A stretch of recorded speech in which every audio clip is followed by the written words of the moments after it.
Olá, amigos da Master Sport, estamos mais uma vez juntos para um especial maravilhoso aqui para você na mastersport.com. Não se esqueça, você que está nos acompanhando aí pelo YouTube, faça aí a sua inscrição no nosso canal, curta aí a nossa página, porque hoje, como sempre, nós temos um convidado muito especial. E comigo, eu sou Alex Ricardo e o nosso querido Reinaldinho Leiva. Alô, Reinaldo, seja bem-vindo também.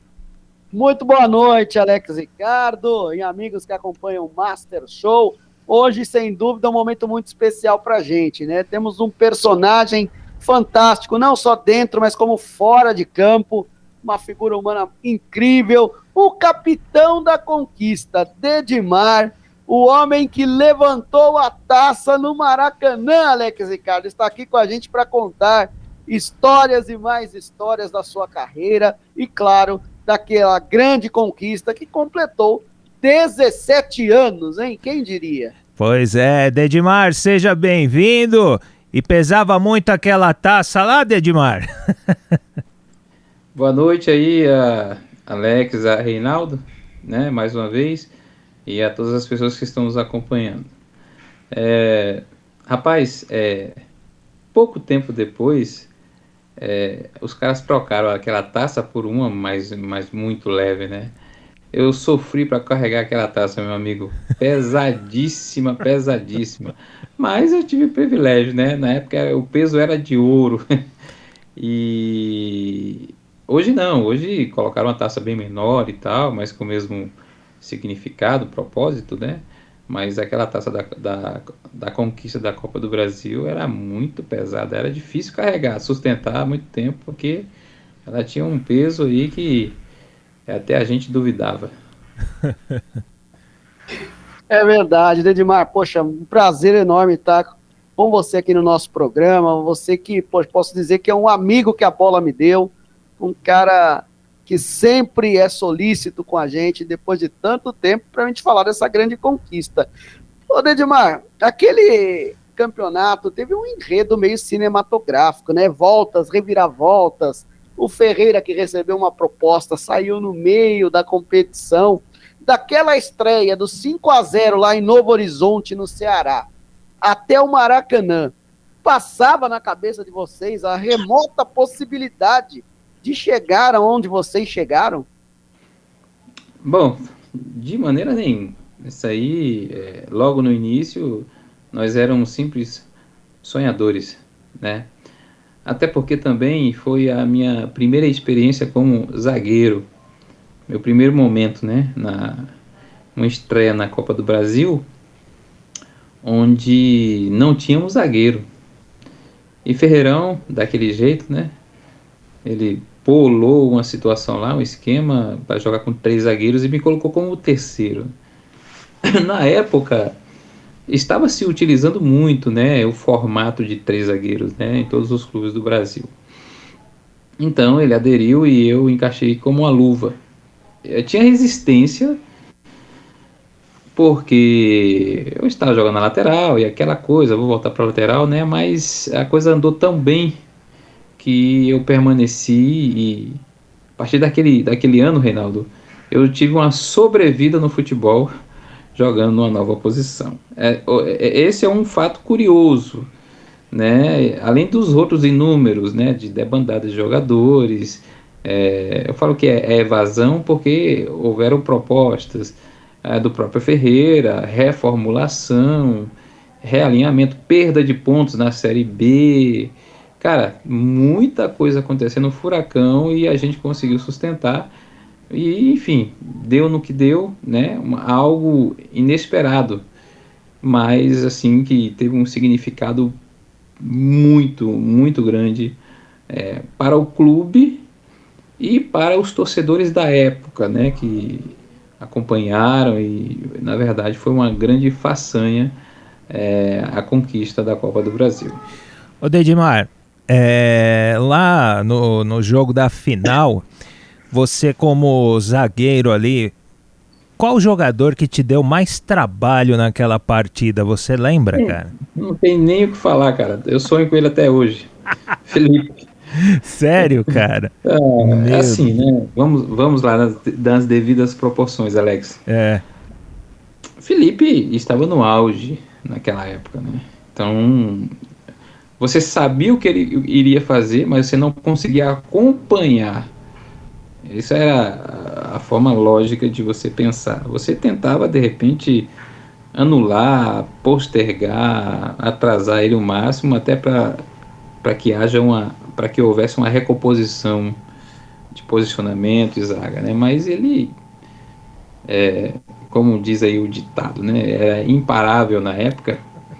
E o Felipe viveu uma grande fase. É um amigo, né? Porque nós fomos para a seleção juntos e tudo, na seleção de base, né? Então era incontestável. E ele é o único cara que a sua mente lembra, né? Porque eram dribles que, modéstia à parte, eram muito difíceis de você anular. é. Olha, Edmar, você era o jogador mais conhecido do público, né?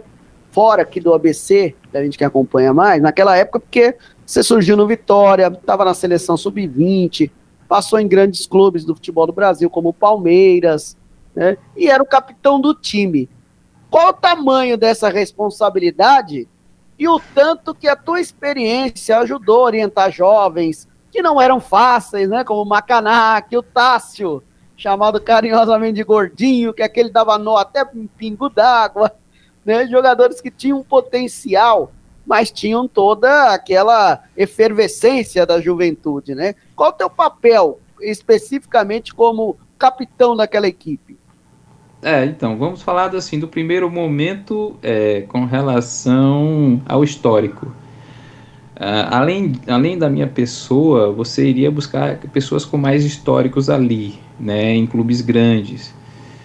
Então você ia ver o Romerito, que já tinha um peso, né, depois passou também a figurar, o Ramalho, o Elvis, né, o Alexandre.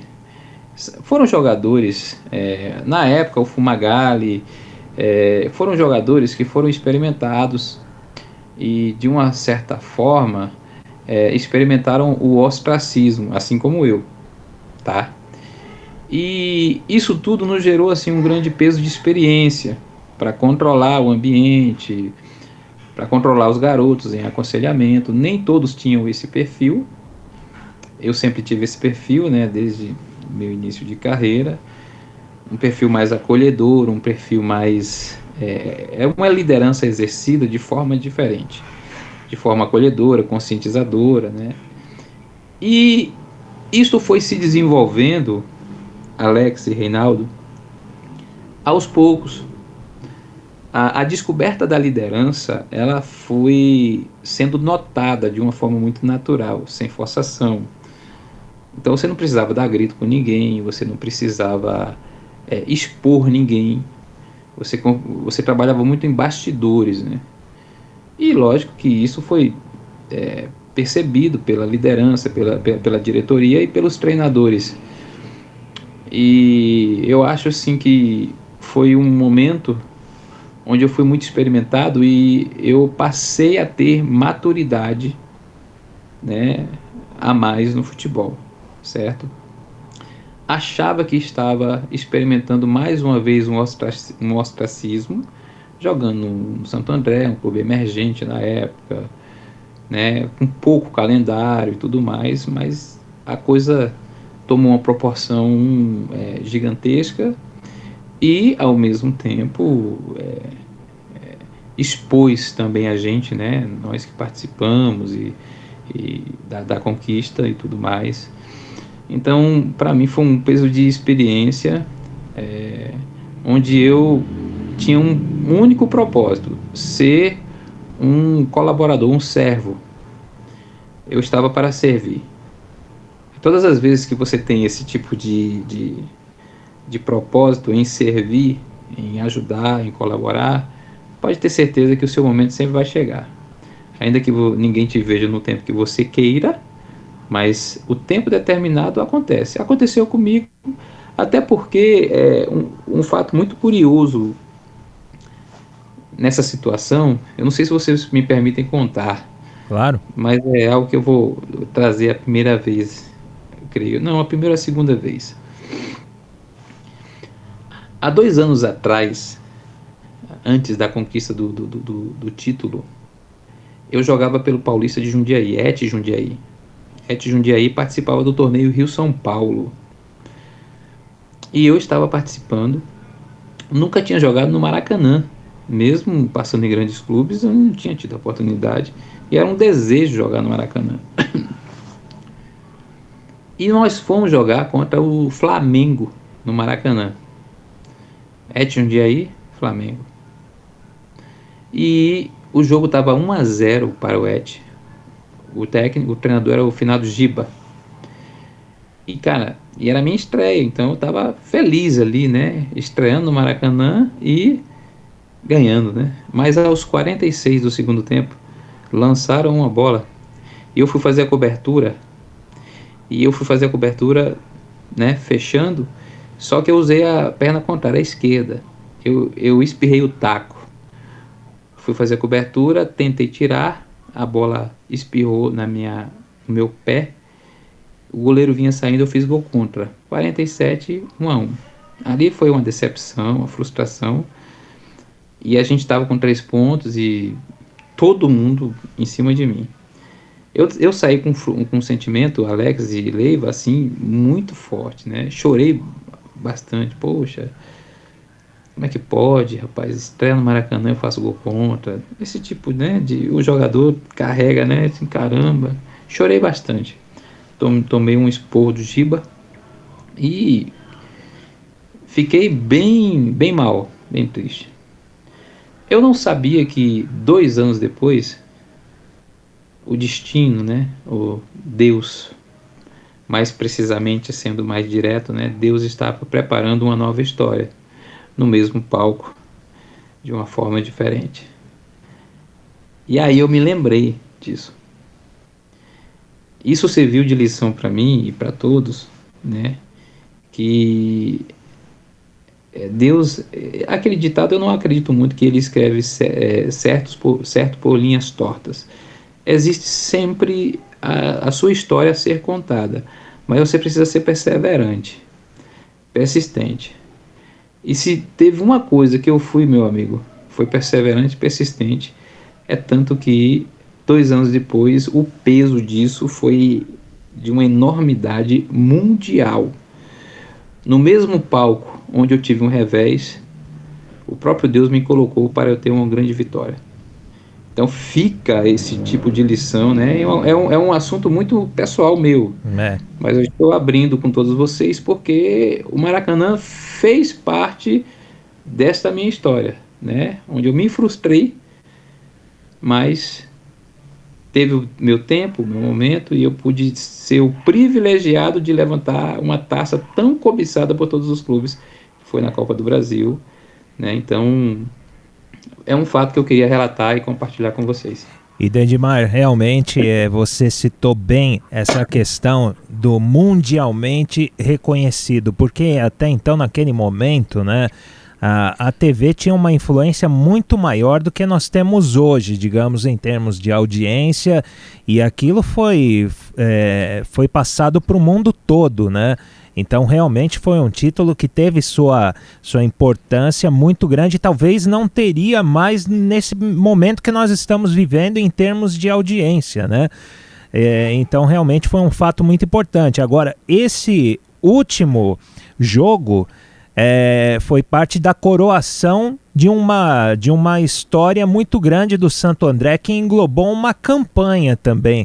Você, além desse jogo, você lembra da campanha do Santo André? Qual talvez tenha sido o jogo mais importante para essa chegada aí, até a final? Lembro. O jogo mais crucial durante a nossa caminhada foi contra o 15 de Campo Bom. Ali, verdadeiramente, porque o 15 de Campo Bom era um time quase que imbatível, muito bem montado, apesar de não ser conhecido, mas era estrategicamente muito bem montado por Mano, com jogadores estratégicos, e eles vinham numa campanha ascendente, né? E quando nós nos deparamos com o resultado no Pacaembu, e a gente via a força do 15, né? Cara, a virada no Olímpico, a gente tomando 1-0, foi assim, algo espetacular. A partir daquele momento, eu tive praticamente uma certeza assim, de que nós estávamos escrevendo uma história muito forte, né? Houveram os empates de Palmeiras, também foram, né, tiveram um peso muito grande, o jogo do Guarani, mas o jogo do 15, ele teve um peso, principalmente psicológico, para nós, fundamental. Onde a gente falou, cara, a gente tá revertendo tudo, bicho. E a coisa tá a nosso favor. Então, esse jogo marcou. Marcou porque, Alex, foram várias situações. Esta campanha, ela envolveu particularidades de pessoas, jogadores do grupo, assim, profundas, assim, coisas para se escrever de fato um livro, né? Nosso amigo escreveu um livro, Vladimir Bianchini, nosso amigo. Vladimir Bianchini, nós conversamos, e digno, assim, de histórias que se eu fosse escrever um livro também, sabe? Fantásticas particularidades. Se você for entrevistar individualmente cada um, cara, você vai ouvir alguma coisa interessante, bicho. Tipo, Osmar perdeu o pai. O que aquilo significava naquele momento pro Osmar, velho? Entende? Você vai falar de particularidade de cada jogador, Romerito, Sandro Gaúcho, Elvis. Cada um tem uma história para contar. Eu, por exemplo, também. Então, esses jogos, né? Vou te contar aqui, né? O ano 2004, o jogo no Olímpico contra o 15 de Campo Bom. Eu caio no doping, né? E tal, tô no vestiário. E aí aparece um cara me gritando, Dedimar, eu lá no vestiário, né? Tava esperando, né? Negócio de doping. Aí, pô, Dedimar, o que é que tá me chamando, cara? Daqui a pouco aparece Tafarel, velho. Ô, louco. Pô, tchê, tô te procurando, velho. Eu disse, Tafa, porque nós jogamos no Atlético juntos em 97 e a gente criou um grande laço, assim, uma grande amizade. Mas a última pessoa que eu esperava que fosse me visitar no vestiário seria Tafarel, né? Então, aquilo foi pra mim uma coisa inesquecível. O ato dele me dar um abraço. Queria te dar um abraço.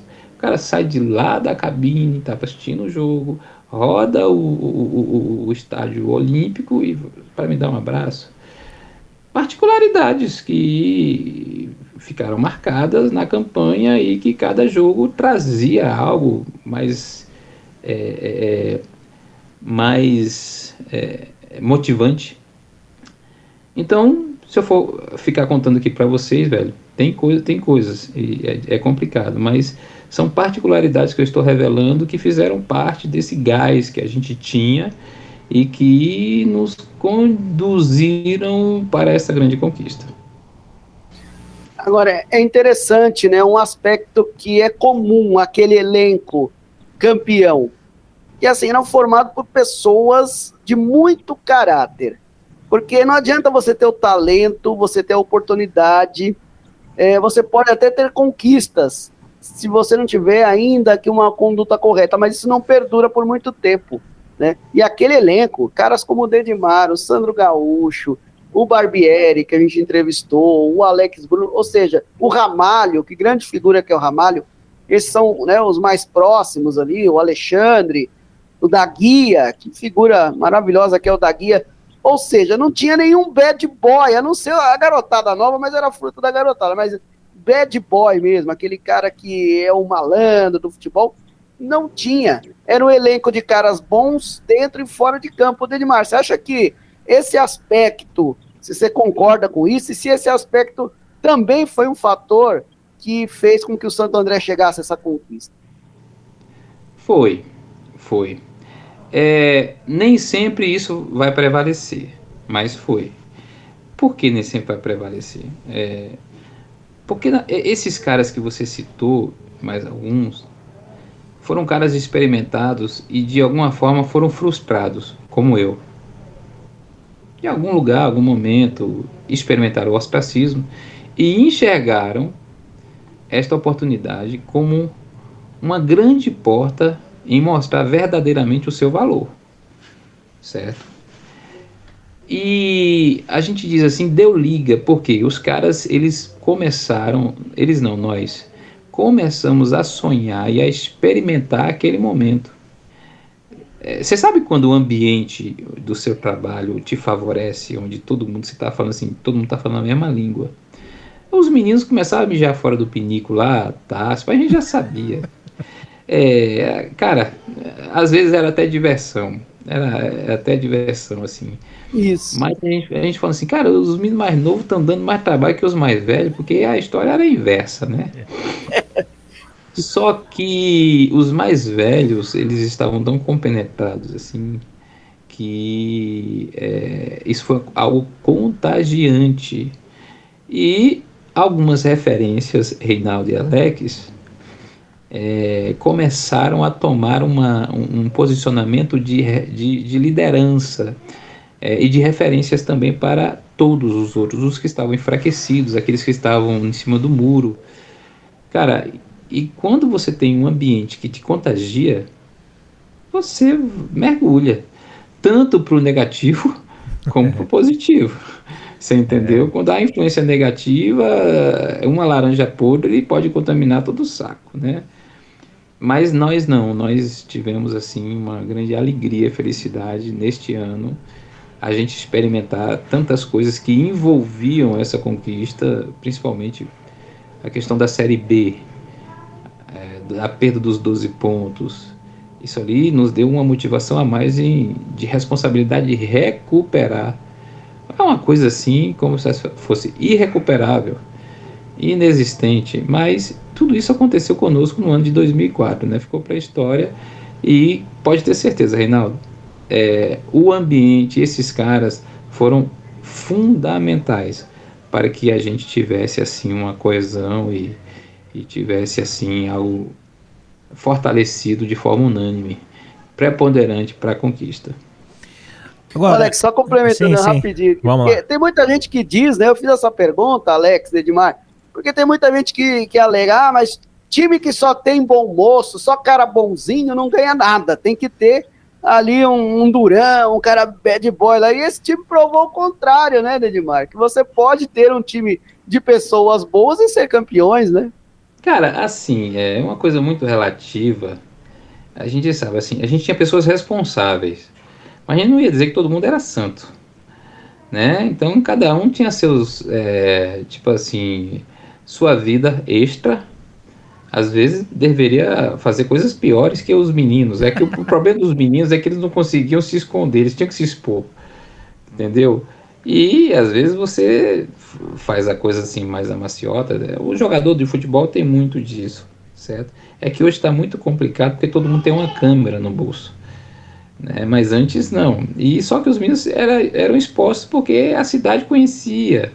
E eles mesmos se entregavam no dia seguinte, o olho vermelho, rachado, cara de sono. Aquela questão... Aquela nhaca e tal, né? De chegar mascando um chiclete, mas o álcool exalava até contaminava você. Vinha direto da balada, sem parada, né? Direto, se dormia era muito 40 minutos, 1 hora, e vinha direto. Então, assim, você percebia, né? Lógico. Mas a gente segurava a onda. E eu acho assim, a gente tinha pessoas que, de repente, poderiam estar curtindo da sua forma, mas tinha responsabilidade. E isso é o mais importante. Você vai ver caras compenetrados aí, caras assim que, até hoje no futebol, velho, tem caras que quebram a noite, mas no outro dia tá lá firme, treinando, não arrega, não dá migué, pau pra toda obra. Lógico que isso mais adiante pode refletir, né? Mas tem cara que é assim até hoje, bebe, perde a noite, mas tá lá. A genética ajuda, de alguma forma também o elenco também pode ajudar, a força do elenco, individualmente pode render, pode, né? Mas enfim, não tá em pauta isso. O que importa é sim, a gente tinha um elenco que era responsável. e estava compenetrado no propósito, e isso também foi fundamental. O camarada tem que saber dos limites, né? Não importa da maneira que ele vá ali se portar, mas saber até onde ele pode ir, né? Agora, Dedimar, você consegue ter a lembrança, queria que você contasse, né, pra gente, porque a gente fala muito sobre o jogo, né? Mas como é que foi aquele dia para você, para o clube, desde o momento que vocês partiram aqui de Santo André para o Rio de Janeiro? Você lembra de alguma história, alguma coisa assim, de bastidores que você possa revelar para a gente aqui, para os torcedores que nos acompanham, até a nível de curiosidade, né? Alex, você perguntou para um dos piores caras, assim, e eu vou contar um pouco a respeito do meu comportamento. Quando estou antecedendo algo muito importante, né, eu fecho muitos olhos e tapo muitos ouvidos e me isolo. Tem caras que começam, né, eles vivem intensamente aquele momento. Eu sou um cara que eu sempre fui tendenciado, isso é pela natureza mesmo minha, a ser um cara mais comedido. E, cara, no ônibus eu sou quieto, eu me isolo, não olho para trás, às vezes os caras estão aprontando atrás, eu não sei. Fico no quarto isolado, saio pouco do quarto. Eu vivi muito aquela questão do ambiente da decisão, certo? É lógico que algumas coisas me marcaram no vestiário, certo? Por exemplo, a gente está ali, vamos lá fazer o reconhecimento do gramado. Então essa história que todo mundo já viu lá, o palco armado de Ivete Sangalo, já é uma história velha, né? Todo mundo percebeu. Mas aí quando a gente chega no vestiário e todo mundo assim sentado, e eu vejo uma cena muito forte para mim, né? Que foi a cena tinha lá a mesa lá que o pessoal colocava lá para fazer as orações, né? E na mesa tinha uma camisa esticada assim, com a foto do pai de Osmar. E ele estava ali, só ele em pé, todo mundo sentado ali, cada um fazendo alguma coisa, alguns observando Osmar e entre eles eu. E eu vi as lágrimas descendo assim, de forma copiosa. Ele sentindo aquele momento, né? E aquilo ali, cara, me contagiou. Tipo, se eu já estava concentrado, eu fiquei com mais sede. Tive alguma atitude lá, tipo, de pegar cada um individualmente na hora da roda. Eu só me lembro muito disso. As coisas inusitadas, assim, extra, você vai perguntar para Macanac, para Tassi, que eles têm muito para contar. Com certeza, essa galera aí. Mas eu não consegui, tanto eu vou revelar um detalhe curioso para vocês, que quando a gente foi campeão da Copa do Brasil, a minha ficha ainda não tinha caído. Eu sou um pouco lerdo, assim, demorado para ter um entendimento da real noção do que está acontecendo. De fato, isso é algo meu. Eu não tenho muita noção, não. A única coisa que eu estava pensando ali, eu estava super alegre, mas a única coisa que eu estava pensando no campo, você acredita que eu estava pensando assim, cara, que hora é o treino amanhã? Quanto tempo? Como que eu vou fazer para pegar o ônibus aqui depois? Cara, tipo assim, como é que vai ser o treino amanhã? Que hora vai ser o treino, né? Diante dessa comemoração, vai ter treino? Eu já estava pensando no próximo passo da Série B. Eu estava assim, a curtir no campo, mas tipo assim, tem mais. E você sabe quando é que foi? Aí eu finalizo a minha fala. Quando é que foi que eu fui ter uma real noção de que eu fui campeão da Copa do Brasil? Um ano depois. Rapaz! Um ano depois, diante de Deus, eu fui. Por que eu fui ter um ano depois? Porque depois de muita coisa acontecido e tal, e eu já tinha passado e tal. Aí as pessoas, rapaz, você campeão da Copa do Brasil, isso lá no interior, lá da minha cidade, em Irecê. Aí eu comecei a fazer uma retrospectiva. Eu disse, rapaz, eu fui campeão da Copa do Brasil, bicho, no Maracanã, levantei a taça. Olha que coisa lerda, bicho. E depois eu fui perceber o peso que gerou na minha carreira como profissional. Alex e Reinaldo, e como, cara, e como currículo, história. Eu disse, cara, eu fui campeão e todo mundo querendo essa Copa do Brasil, eu fui campeão, levantei no Maracanã. Rapaz, o negócio é doido, assim, fiquei. Então, a minha particularidade é muito esquisita, tem hora, certo? Esse é meio doido, assim. E os caras estavam vivendo intensamente aquilo, então eu não consegui viver, tipo assim, eu vou curtir, vou sair, só vou voltar amanhã de manhã, vou tomar todas. Os caras tinham muito isso, né? Vou aproveitar, porque tá. Não, a única coisa que eu pensava assim, que hora é o treino amanhã e o próximo jogo. Aqui Então já passou, né? há uma mente que não ficou absolutamente livre naquele momento. Eu sempre tive essa questão assim. Eu sempre fui um cara metódico e tal, entendeu? E eu já estava querendo o próximo desafio. Tipo assim, conquistamos, amém, obrigado, valeu. Vamos pro próximo que recuperar os pontos e tal, e tentar classificar na Série B. Por isso que eu te falei assim, cada pessoa tem uma forma, né? Eu não teria assim histórias hilárias. Mas essa história já é maravilhosa, cara. Essa música é sensacional. É uma particularidade, bicho. Isso é uma verdade, cara. Isso é uma verdade que eu... Ô, Dedimar, aquele ano de 2004, ele foi um ano meio atípico para o futebol, né? A Grécia foi campeã da Eurocopa. O Once Caldas foi campeão da Libertadores, né? O São Caetano foi campeão paulista, né? E o Santo André campeão da Copa do Brasil, com esse enredo de cinema, batendo 4 campeões nacionais, o Guarani, o Atlético Mineiro, o Palmeiras e o Flamengo na final. Você acha que a gente pode ter outro 2004, um time do porte do Santo André pode voltar a ter uma conquista nesse nível, ou você acha que quem viu, viu, quem não viu, assiste a gente aqui para ver de novo as emoções? Eu vou repetir uma frase que me disseram e que eu até duvidei em 2004. Foi 2004, foi 2004. Não sei quem me disse, mas eu não esqueci. Ele disse: "Você sabe quando é que vamos fazer um time como esse e uma conquista como essa?" Eu disse: "Não, daqui a 1000 anos talvez." Então, eu não sei se ele estava assim com a razão, mas foi algo absolutamente assim contrário, desculpa, a todas as perspectivas e lógicas que foi, né? Você relatou aí os campeões assim que não tinham, eram clubes aí, Once Caldas, clube emergente para Libertadores, né? E o Santo André, clube emergente, campeão do torneio mais cobiçado do Brasil, cara. Agora, o que é que eu fiquei chateado, né? Que à época o prêmio era de 1 milhão.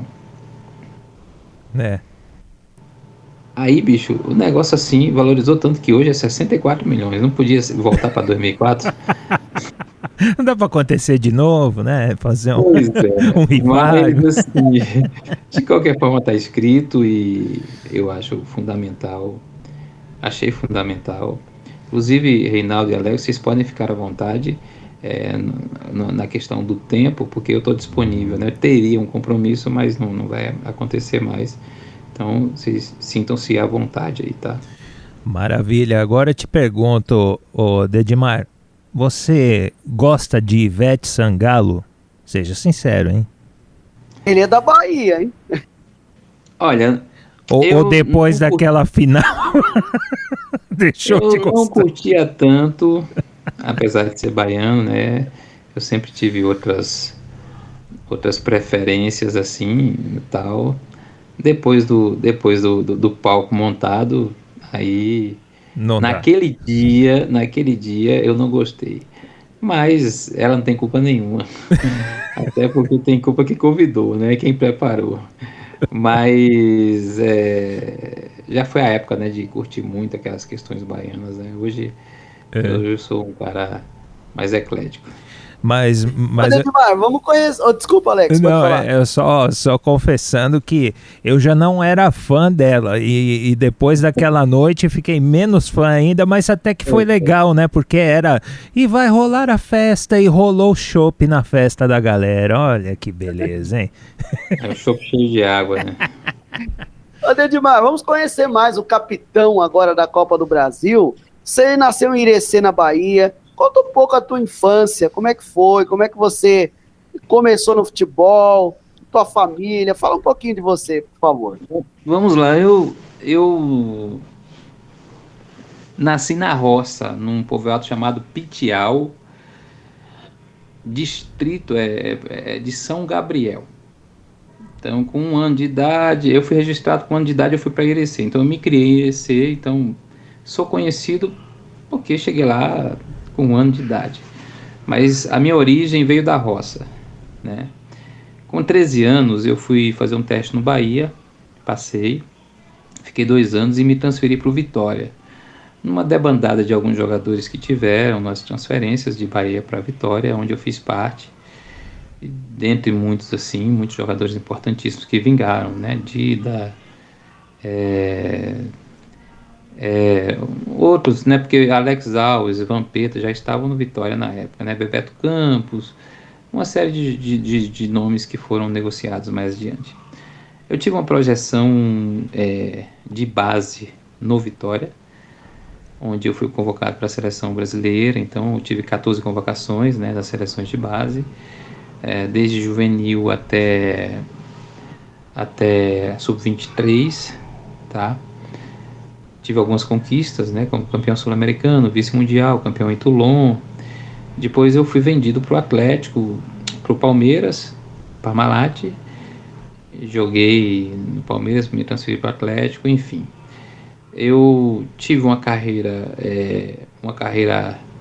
na verdade, muito rápida, dos 19 até os 20 e poucos anos, né? Depois eu experimentei um pouco de ostracismo, tive vários problemas, com lei do passe, enfim. E, cara, assim, durante essa trajetória toda, o futebol me ensinou muita coisa. Eu sou filho, eu faço parte de uma família de 8 irmãos, 5 mulheres e 3 homens. Eu sou o penúltimo homem, né? Penúltimo filho, né? Minha mãe hoje já é falecida. Aprendi muita coisa a respeito de caráter, de princípios. Fui aprendendo desde a base. A minha liderança, ela sempre foi exercida desde uma coisa assim muito espontânea. É por isso que todos os clubes, a grande maioria que passei, eu sempre fui ali um líder, um capitão ou algum tipo de representante. E culminou nesse período, é muito interessante também. Eu vou fazer, hoje é o dia das confissões. E eu não vou até me reter em revelar algumas coisas mais particulares. Vamos lá. Quando eu fui jogar no Santo André em 2003, eu fui ganhando um salário médio, né, para aqueles jogadores que estavam ali, médio do Campeonato Paulista e tal. Na época, uns 6 a 7 mil reais, era um bom salário para disputar o Campeonato Paulista. Acabou o Campeonato Paulista, acabou a agenda. Não tem. Então, o pessoal me ofereceu a metade para continuar para a Série C e tal. Eu falei, não, cara, não tem interesse, porque eu vou ver se eu pego uma Série B para tentar manter o mesmo salário. Passaram-se 1 mês, 2 meses e nada. Na época, o Santander tinha me oferecido R$3.500. Eu disse, não é para mim, né? Um jogador de porte e tal. Aí, eu fiquei em casa esperando. O telefone não tocava. Quando apertou o negócio, eu liguei para Sérgio do Prado. Sérgio, aquela proposta tá valendo? Que eu pensei, né? Disse, Edmar, agora é 2,5. Aí eu disse, não, aí o futebol acabou, eu vou parar, né? Porque não tem condição, né? Pensei em parar. Ele disse assim, tudo bem, tá bom, eu aceito, mas dá pra você me dar uma moradia? Não, você vai morar com mais 4 caras. Aí eu falei, poxa, eu passei pro Palmeiras, fui de seleção, eu vou ter que dividir apartamento com 4 negros, velho. Aí eu fiquei pensando e me sujeitei. Aí, o que aconteceu? Eu fui morar com Júlio César, com Tita, com Careca, volante, né? E eu. Então, foi bem legal, foi uma experiência boa. Mas eu falei assim pra mim, cara, eu regredi, cara, no futebol. Só que eu não imaginava que aquilo ia transformar a minha vida. Como pessoa, como profissional e alcançar valores maiores. E aí, Reinaldo e Alex, foi a chave da mudança, porque eu fui aprendendo que as coisas são passo a passo, conquistas. Você não exerce uma liderança forçada. E se você tiver liderança forçada, você, na verdade, você não é celebrado, você é aturado. A sua liderança, ela é aturada. É melhor você exercer uma liderança natural, porque você será celebrado. Penso assim. E, cara, e as coisas foram andando. Conquistas, renovação de contrato, conquista, renovação, liderança e até tomar uma proporção de outras propostas e tudo mais. Foi uma construção. E eu aprendi muito a respeito dessa construção, né? Eu aprendi muito a recomeçar. A minha vida foi feita de muitos revés. Então, a definição do capitão, definição do profissional de Edmar, está muito embasada nas dificuldades que houveram desde o início até os tempos de hoje. Até hoje a gente aprende. E nesse período de construção no Santo André, eu vivi isso, cara. Então, para você entender que não foi só pegar o cara ali, né? Houve uma construção, um relacionamento do clube, uma história do clube com o atleta, onde se culminou nessa conquista. Foi uma conquista, mas a vida no clube, a representatividade foi isso, entendeu, gente? Então, essa história, a minha história teria muito mais coisas, mas eu até resumi, tirei muitos problemas, né? Daí, e coloquei também uma parte resumida de como aconteceu a minha ida para o Santo André, a minha permanência no Santo André, até a conquista, depois a saída, enfim, que foram, na verdade, aí as conquistas, as consequências da dedicação. Então, por isso. Realmente, Dedimar, você coloca aí pra gente o que é o jogador de futebol e sua luta e suas conquistas como um trabalhador, né? Verdade. Né, porque é um trabalho que exige muito. Então, às vezes nós ouvimos as pessoas acabam julgando o jogador de futebol. Não, mas pô, ganha dinheiro e não sei o quê, mas existe um trabalho, você tem que renunciar às muitas coisas, né? Diga. Alex, Reinaldo, eu passei por 19 clubes. Aí os caras falam, caramba, rapaz, você jogou pra caramba. Eu disse, mentira, eu sobrevivi. Porque o cara que passa por 19 clubes, ele sobreviveu. Passou 3 meses em um, 3 meses em outro, 4 meses em um, 6 meses em outro. Ele foi sobrevivendo. Ele tentou se manter. Porque o cara que se deu bem, que teve uma carreira equilibrada, é o cara que passou no máximo por 4 clubes. Tempo prolongado. Agora o cara que passou por 19 clubes, opa, teve alguma coisa. Ele pingou muito. Não conseguiu. E o clube que eu passei mais tempo foi o Santo André.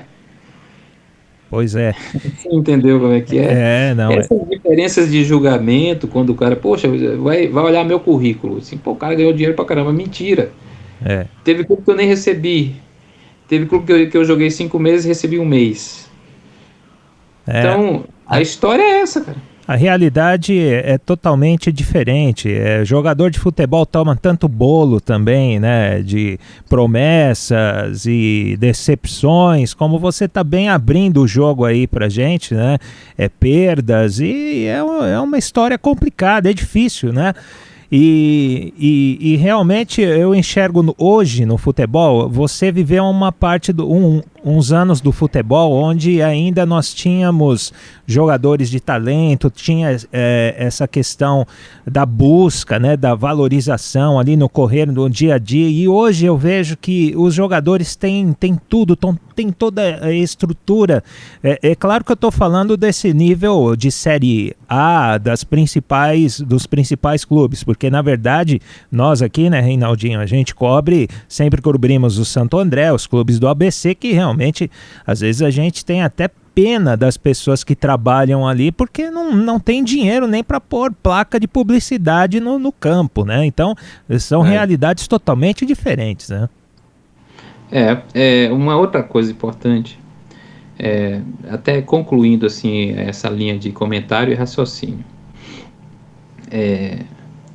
por que o jogador de futebol hoje, Reinaldo e Alex, muitos caras vivem frustrados, meio revoltados? Isso não é culpa, em parte, pode ser culpa dos clubes, mas a maioria das vezes é culpa do próprio atleta. Por quê? Porque nós precisamos olhar sempre esses tipos de dificuldades por uma ótica diferente. Nós que escolhemos a ótica que a gente quer enxergar. Então, quando você vê a coisa ruim, então isso aqui não presta, isso aqui é ruim. Mas se você vê algo ruim que você pode transformar, ainda que não dê certo, mas você dê sua parcela de colaboração, é uma ótica que você pode decidir, que você escolhe ser boa ou não. Lembra do ambiente que eu falei a respeito de que o ambiente ele influencia muito as pessoas, certo? Então, um ambiente de muita bebida, o cara que não bebe vai experimentar um pouco. Mas se ele tiver uma ótica diferente, não, cara, não vou ser igual a esses caras, não. Daqui a pouco eu me perco, vou ficar viciado, e aí eu vou ter problemas, eu vou ser diferente. Eu aprendi a enxergar isso com 15 anos. Quando eu vi uns caras do Sub-20 do Bahia chegando bêbado, quase meia-noite e tal, e eu ali tinha um sonho de ser profissional. Eu falei, cara, esses caras são doidos, esses caras vão beber, vão treinar amanhã. E aí eu falei assim, eu não vou nunca colocar uma gota de álcool na minha boca, senão eu vou viciar e vou ficar igual aqueles caras. Olha a minha mente, como é que funcionou. Tudo é ótica. Então, você vai falar assim, eu tô lá botando com esse negócio aqui, rádio, não sei o que, tal, cobrindo os times menores, mas tem alguém te vendo, tem alguém te observando, irmão. Aí uma hora a chave vira, e se você não teve uma visão diferente, ou um comportamento diferente, ou uma atitude diferente, imagina se eu fosse ficar assim mascarado, que nada, joguei no Palmeiras, no Atlético, fazer nada por esse clube Santo André não paga direito, me paga pouco, eu não vou nem correr em campo, vou só esperar terminar meu contrato, vou escolher uma coisa melhor. Eu poderia escolher esse pensamento. O Santo André atrasou, está atrasando direto, também o presidente também não respeita a gente. Cara, eu poderia fazer um monte de coisa, mas eu escolhi batalhar, eu escolhi perseverar, entende? É isso que o jogador de futebol precisa entender, que nada vem pronto, por mais que esteja, precisa ter uma construção. E eu caminhei por esse caminho, lógico que não fui top, mas o que ficou para mim? Ficou como pessoa. Após a carreira de futebol, ficou como pai, como amigo, como profissional do esporte, certo? Como colaborador, como tudo. E eu preciso carregar esses valores para ensinar os meus filhos. E compartilhar com vocês que estão militando. De alguma forma a gente está ajudando alguém. E depois de 17 anos estamos aqui falando das conquistas, e o mais importante que o futebol ele passa, mas o ser humano honesto que construiu sua vida está aí, graças a Deus, né, Reinaldinho? Não, é verdade. Você, garoto que quer jogar futebol, guarde essa entrevista, assista.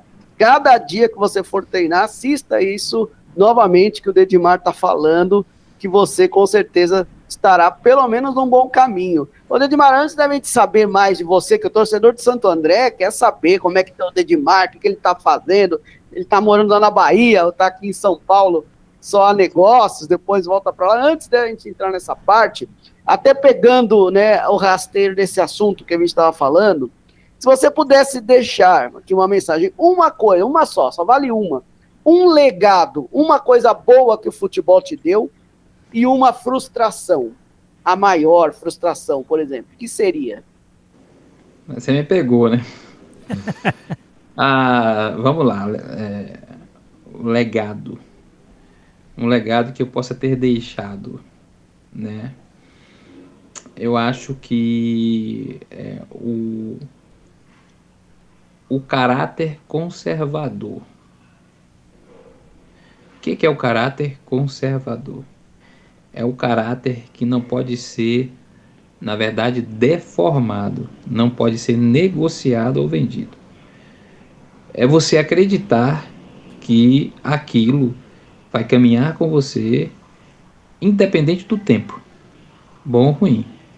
Porque tem gente que se adapta. Uma hora ele é legal, outra hora ele não é. Isso é caráter deformado. Fala mal por trás, tá entendendo? E quando tá na frente, não. Deus me deu esse entendimento para ser uma única pessoa, ter um único RG. E eu acho que eu vou mudar de caráter deformado para ter um único RG e não ser gato, 2 RGs. Ou seja, 2 tipos de comportamento. Esse é o primeiro ponto assim que eu carrego comigo, eu acho que ficou marcado. Frustração no futebol. A frustração que eu tive, né? Cara, é difícil, eu tive tantas coisas ruins. É com o ambiente, viu, Dedimar? Não é com o resultado, não. A frustração com o ambiente. Se teve algum. Já tive. No próprio Santo André. Já tive uma frustração muito grande que eu caí doente 4 dias, 8 dias, caí doente, perdi 4 quilos. Porque eu, cheio de romantismo, né, com todos, querendo ajudar, e aí eu soube que tinha um grupo de mais ou menos uns 8 jogadores que se reunia para me detonar. E os caras eram meus amigos. Aquilo foi tão forte que eu queria compreender, mas não dava. Eu caí doente de uma forma assim, foi muito automático, entendeu? Minha imunidade baixa, eu senti o peso emocionalmente, eu fiquei ali 8 dias bem mal. Depois eu recuperei, perdi 4 quilos, depois eu recuperei, entendi o processo. Mas essa foi marcante na minha vida, de ambiente de futebol. Onde os caras que ano foi, Dedimar? Desculpa, senhor. Que ano foi isso? Foi o ano de 2007 para 2008. Segundo semestre. Foi muito ruim o que eu recebi, né? E um próprio amigo falou para mim. Aí eu tava tranquilo, né? Mas eu não me manifestei, não. Na verdade, eu sofri muito interiormente. E nunca toquei no assunto, nunca levantei nada, mas eu me entristeci, porque eu estava cheio de amor para dar, né? Mas isso faz parte, me fortaleceu depois. E você perdoou esse grupo? Lógico. Absolutamente. Falo normalmente. Entendo que o ambiente, ele transforma você. Às vezes você não sabe, você é levado por algum tipo de influência e às vezes você não sabe nem o que está fazendo. Então lógico que poucos dias depois eu já estava totalmente restabelecido emocionalmente e tal. Só senti o impacto na hora, né? E já perdoei. Imagina, são todos amigos, nunca deixei de falar com ninguém, tratei como se nada tivesse acontecido, mas naquele momento, naquela época, doeu. E faz parte da vida. Você citou aí algo bem interessante, né? Que essa questão da decepção, imunidade baixa, você realmente sofrer por certas situações. Do que eu estou falando? Somatizou, né, Alex? Exatamente. Do que eu estou falando? De um lado psicológico, né? Porque muita gente coloca o futebol ali nas 4 linhas e tal, mas o esporte, o futebol, ele lida muito com essa cobrança, né? Você tem os torcedores, você tem ali a situação da cobrança do próprio clube, você tem essa situação também dos corredores, de panelinhas, de uma série de coisas. Como é que é lidar com tudo isso e sobreviver a tudo isso, cara? Bom, vamos lá. Cada um busca se reforçar ou de repente, ou depender, na verdade, se fortalecer em algo, né? Eu sempre tive uma relação muito grande com o Senhor, com meu Deus, né? O Deus de todos nós. E isso sempre me deu forças. A minha relação com Deus sempre foi uma relação de superação. E uma relação também, Alex, se você não tiver cuidado, você vira um cara amargo de vida. Se você guardar todas essas coisas, eu tive muitas decepções, eu tive muitas frustrações no futebol. Vou contar assim, decepções não, mas por exemplo, a minha estreia como profissional no Vitória, eu tinha 18 para 19 anos. Estreia no Olímpico contra o Grêmio, Copa do Brasil. Eu estreando pelo Vitória como lateral direito. O jogo terminou 1-0 para o Grêmio. Gol de pênalti de Arilson. Eu fiz o pênalti em Carlos Miguel e ainda fui expulso. Essa foi a minha estreia como profissional. Se é um cara fraco, ele fala assim, eu não quero mais jogar futebol, vou me esconder da torcida. Cara, aí eu falei assim, cara, eu escolho, ou eu fico, ou eu vou. Se você não tiver um mental muito forte, você faz besteira, vai beber, vai trair a esposa, fazer besteira, por causa de algo que o mundo não acabou, mas que é algo que de repente, aí vem a sua ótica, entende? Lembra da ótica?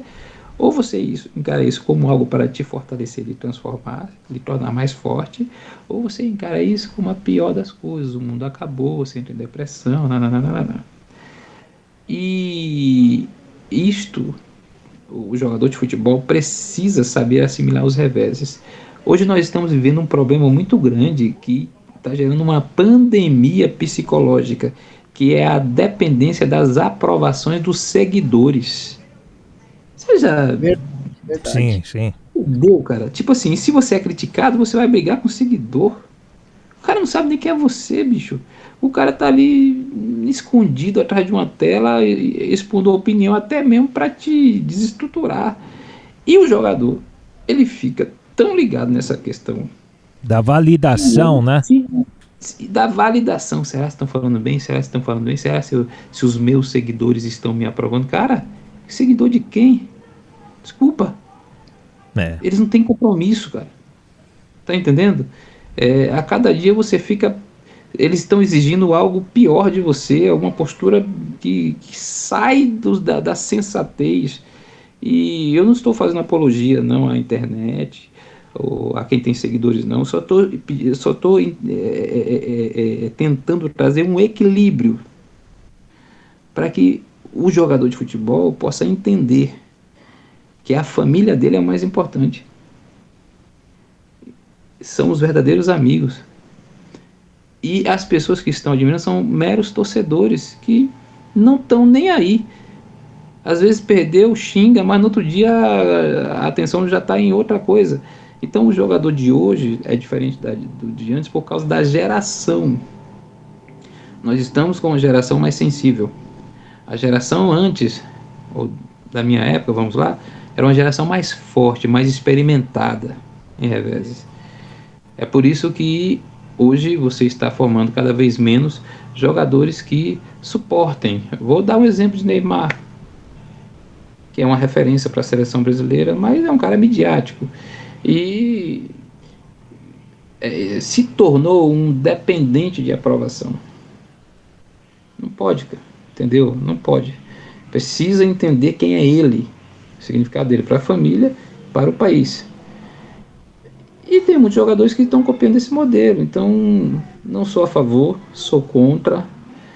Acho que nós precisamos nos equilibrar em formas mais realistas e precisamos ser experimentados sim, porque quando você é experimentado, vai depender da sua ótica, da sua visão, do seu ponto de vista. Isso aqui é bom ou ruim para mim? Vai fazer bem ou mal? É sua escolha, reagir bem ou reagir mal. Reagir bem é quando você fala assim, vou dar a volta por cima, não tem problema, todo mundo falha, todo mundo erra e acabou. Reagir mal, eu sabia que ele é traíra, ninguém presta, todo mundo é contra mim, aí vira um mundo, sabe, depressivo e um mundo contrário a você, não é por aí. Perfeito. Que lucidez, né? Que bom que todo atleta, todo ser humano tivesse essa lucidez, essa clareza de pensamento, essa hombridade que tem o Dedimar. Ô Dedimar, torcedor do Santo André, que adora, ama você, tem você como um dos grandes ídolos da história, quer que você conte como é que tá a tua vida, você está trabalhando junto ao futebol, né, tá lá na Bahia, tá morando lá, conta aí como é que você tá a sua vida, o que você tá fazendo, e depois você contar tudo isso, eu queria que você só respondesse uma pergunta, tem algo dentro do futebol que você se arrepende na sua carreira? Vamos lá. Primeira resposta.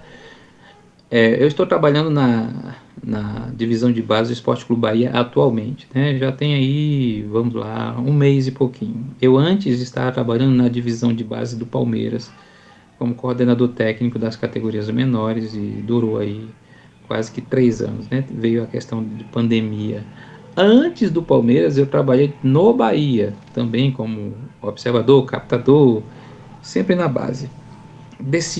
Antes disso, todo mundo sabe que 2 anos após a minha parada como atleta, eu treinei o Santo André, fui treinador, né? Experimentei, achei muito legal, achei que dava para seguir, mas decidi retroceder por conta de problemas pessoais, enfim.